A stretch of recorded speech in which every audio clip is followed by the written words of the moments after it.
Troops started moving at the first light of dawn. We had word that Taliban insurgents moved into this fictitious town of Bagtu, and they have been coercing and influencing the local people. We'll carry on with our IFF plan. It's the type of scenario they've seen in training before, true to what they could see in Afghanistan.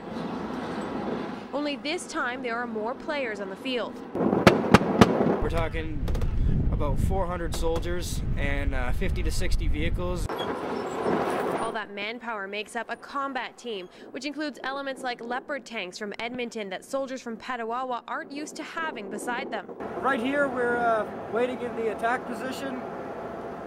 There's an indirect fire mission provided by our artillery assets, following down on the objective to our front. You're going to have aircraft over top. You got the engineer support, you got the armored support, you got CIMIC, you got all different kinds of units. So it's a taste outside your bubble. It adds a lot of moving pieces to the objective, so it made it a little bit more confusing. I'll take a 1-3, this is 2-3. What's going on over there at E6? And that's what makes exercises on this scale a true test for the leaders on the battlefield. It's my responsibility as the combat team commander to make sure all the effects that we want to portray onto the village itself are coordinated at the right time. Just hold here and make sure eyes on. You can plan and plan and plan, but there's always things that are going to change on the ground, and that's where we really, as leaders, earn our pay.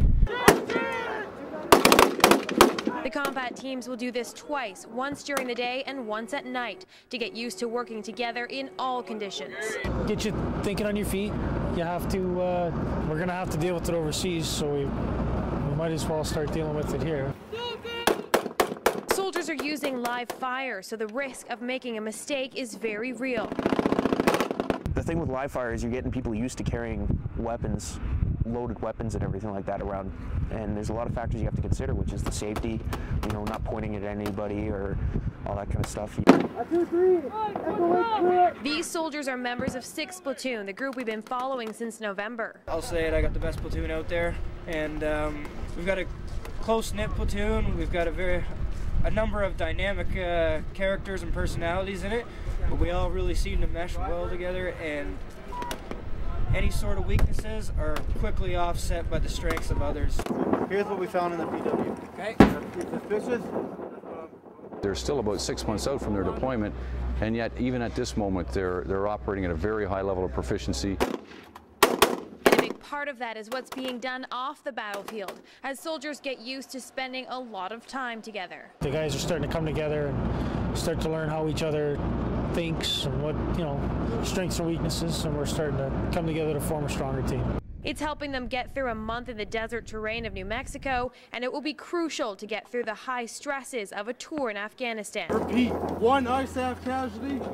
If you get along with the people you work with and you all work together to make each other comfortable, it makes something like this, you know, not too hard. It's easy to see how exercises like these can help the combat teams prepare for what they'll be doing overseas, but some jobs aren't as easy to train for. I come to you today with a message of hope.